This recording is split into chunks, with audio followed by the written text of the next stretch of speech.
ప్రార్థనా జీవితము ద్వారా ఆయన మనల్ని మెచ్చుకుంటున్నాడా? విశ్వాసము ద్వారా ఆయన మనల్ని మెచ్చుకుంటున్నాడా? క్రియల ద్వారా ఆయన మనల్ని మెచ్చుకుంటున్నాడా? దేవుని ప్రేమ ఇతరులకు చూపించే విషయంలో ఆయన మనల్ని మెచ్చుకుంటున్నాడా? దేవుని పరిచర్య చేయుట విషయంలో మెచ్చుకుంటున్నాడా?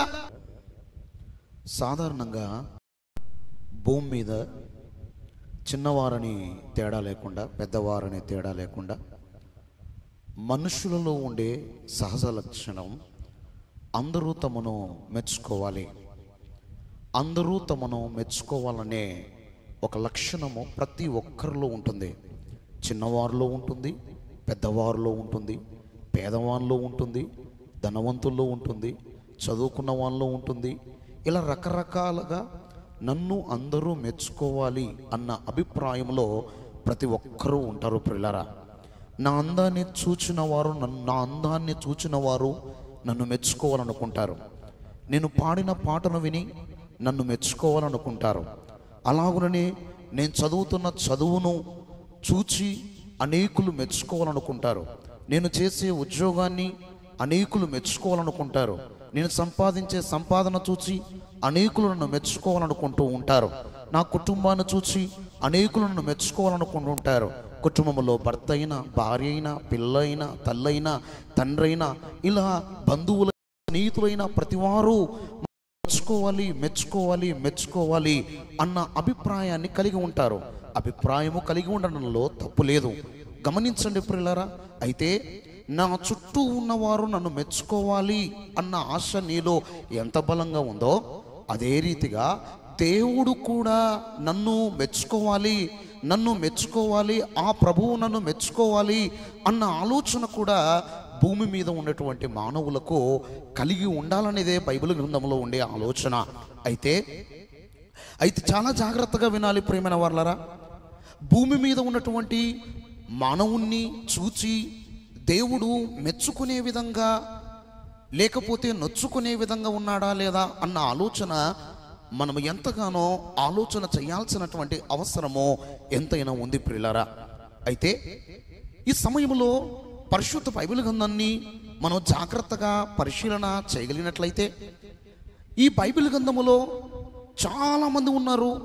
వారి ఆత్మీయత స్థితిని బట్టి దేవుణ్ణి మెప్పించారు. కొంతమంది దేవుణ్ణి నొప్పించేవారిగా కనబడుతూ ఉన్నారు.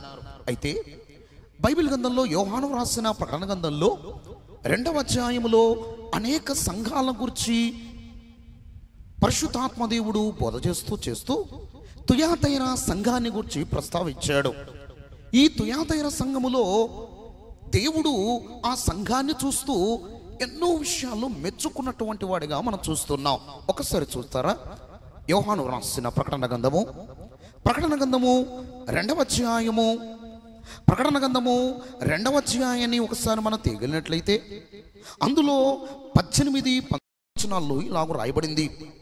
తుయాతైరలో ఉన్న సంఘపు దూతకు ఇలాగ రాయము: అగ్ని జ్వాలల వంటి కన్నులను, అపరంజని పోలిన పాదములను దేవుని కుమారుడు చెప్పు సంగతులు ఏమనగా, నీ క్రియలను బట్టి నేను మెచ్చుకుంటున్నాను, నీ ప్రేమను బట్టి నేను మెచ్చుకుంటున్నాను, నీ విశ్వాసమును, నీ పరిచర్యను, నీ సహనమును నేను ఎరుగుదును. నీ మొదట క్రియల కన్నా నీ కడపటి క్రియలు మరీ ఎక్కువైనవని ఎరుగుదును అని దేవుడే తుయాతైర సంఘాన్ని చూస్తూ సాక్ష్యమిస్తూ ఉన్నాడు, మెచ్చుకుంటూ ఉన్నాడు. దేవుడే తుయాతైర సంఘాన్ని చూస్తూ మెచ్చుకోవడానికి గల కారణాల్లో చాలా ఉన్నాయి.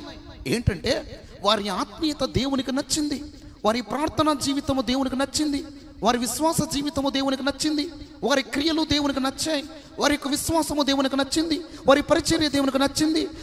వారు దేవుని ఎడల చూపిస్తున్న ఆ ప్రేమను మనుషుల ఎదుట చూపిస్తున్న ప్రేమ దేవునికి నచ్చింది. మొదటి స్థితి కంటే కడపటి స్థితి మరీ ఎక్కువైనట్లుగా మనకు కనపడుతూ ఉన్నది. ఈ యొక్క వచనాల్లో మనం జాగ్రత్తగా పరిశీలన చేయగలిగినట్లయితే, తుయాతైర సంఘమట దేవుణ్ణి మెప్పిస్తుంది, నొప్పించలేదు. ఆ తుయాతైర సంఘం ఏ విధంగా అయితే దేవుణ్ణి మెప్పించగలిగిందో, ఈనాడు మనమందరము కూడా దేవుణ్ణి ఎరిగిన వారు, దేవుని నమ్మిన వారు, దేవుని యందు విశ్వసించిన వారు, పాప క్షమాపణ నిమిత్తము మారు మనస్సు పొంది రక్షణ తీసుకొని పరలోక భాగ్యము కొరకు సిద్ధపడుతున్న వర్లరా, ఒక్క నిమిషము మనం ఆలోచించాల్సిన అవసరత ఎంతైనా ఉన్నది అన్న విషయాన్ని నేను జ్ఞాపకం చేయాలని ఆశపడుతూ ఉన్నాను ప్రియులారా.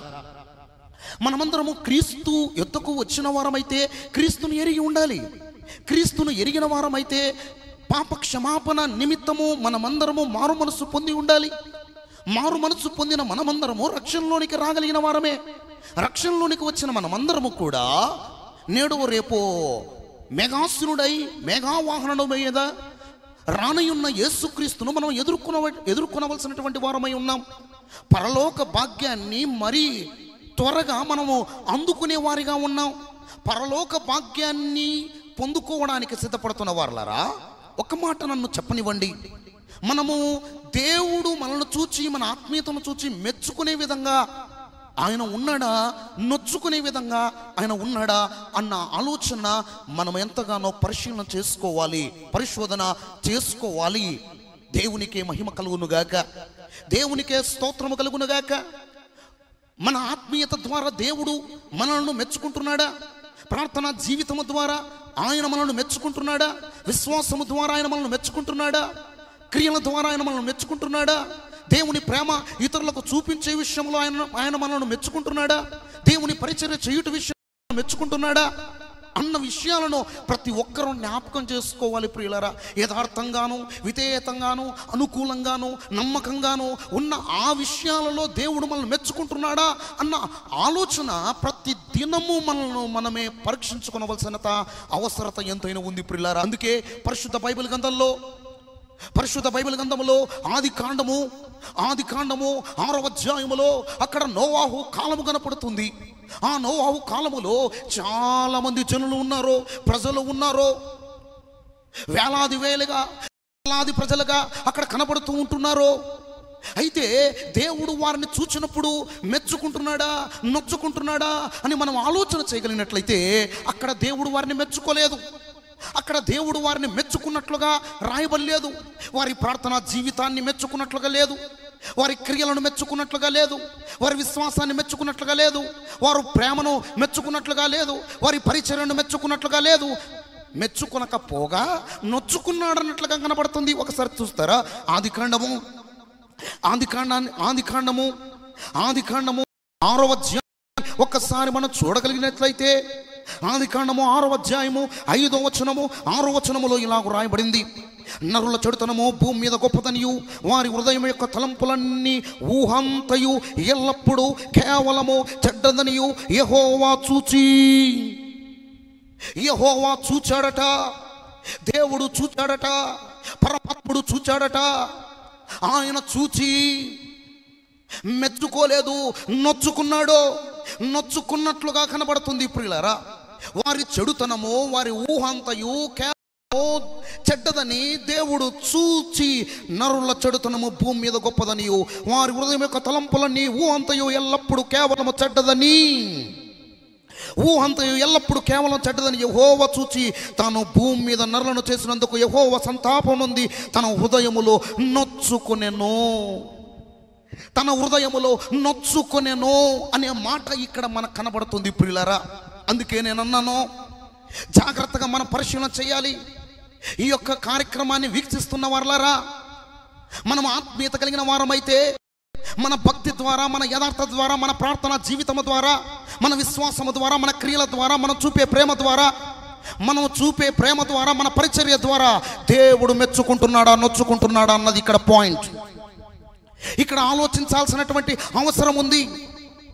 నోవాహు కాలములో ఉండే జనులను చూచి దేవుడు మెచ్చుకోలేదు, నొచ్చుకున్నట్లుగా కనబడుతుంది ప్రియులారా. అందుకే